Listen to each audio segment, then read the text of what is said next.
நான் சேரவே மாட்டேன்னு சொல்லிட்டு போய் சேர்ந்திருக்க கூடிய எடப்பாடி பழனிசாமி ஒரு தமிழனா என்ன சொல்லணும்? அந்த அறிக்கையை ஏற்றுக்கொள்ளுங்கள் என்று சொல்ல வேண்டும். மாறா என்ன சொன்னாரு? பிஜேபி மோடி எப்படி அறிக்கையை மாத்தி கொடுக்க சொல்றாங்களோ அப்படி மாத்தி கொடுங்க, தமிழ்நாடு அரசு அதை மாற்றி கொடுக்க வேண்டும் என்று தமிழ்நாட்டுக்கு, தமிழ் மக்களுக்கு, தமிழ் கலாச்சாரத்திற்கு, பண்பாட்டிற்கு துரோகம் செய்த ஒருவர் தான் எடப்பாடி பழனிசாமி. அது வேற வருத்தப்படுறாரு, நம்ம அடிக்கடி அவரை சங்கி அப்படின்னு சொல்றோம்னு. என்ன பார்த்து எப்படி நீங்க சங்கின்னு சொல்ல முடியும்னு கேக்குறாரு. உதாரணம் வேற கொடுக்கிறாரு.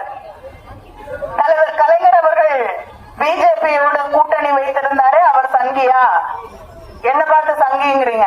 தலைவர் கலைஞர் அவர்கள் கூட்டணி வைத்த போது காமன் மினிமம் புரோகிராம் ஒன்றை உருவாக்கி குறைந்தபட்ச பொது செயல் திட்டம் அதை உருவாக்கி அதுல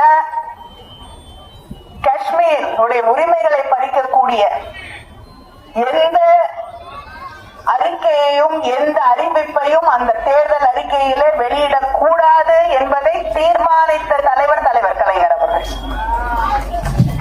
பொது சிவில் சட்டம், யூனிஃபார்ம் சிவில் கோட கொண்டு வர தேர்தல் அறிக்கையிலே நீங்கள் சொல்லவே கூடாது என்று உறுதி செய்த தலைவர் கலைஞர் அவர்கள். இஸ்லாமியர்களுக்கும் கிறிஸ்தவர்களுக்கும் சிறுபான்மை மக்களுக்கும் எதிராக எதையுமே இந்த ஆட்சியிலே நாங்கள் செய்ய மாட்டோம் என்று உறுதியை பெற்ற தலைவர் கலைஞர் அவர்கள். நீங்களும் அவரும் ஒன்னா. சிஏஏ கொண்டு வரப்பட்ட போது பழனிசாமி வாயை திறக்கல. அதுக்கு எதிரான மசோதா கொண்டு வரப்பட்ட போது வாயை திறக்கவில்லை. முத்தலாக்கு எதிராக சட்டம் கொண்டு வரப்பட்ட போது வாயை திறக்கவில்லை. விவசாயிகளுக்கு எதிராக சட்டம் கொண்டு வரப்பட்ட போது வாயை திறக்கவில்லை. தொழிலாளர்களுக்கு எதிராக சட்டம் கொண்டு வரப்பட்ட போது எடப்பாடி பழனிசாமி எங்க போனார்னே தெரியல. நேற்று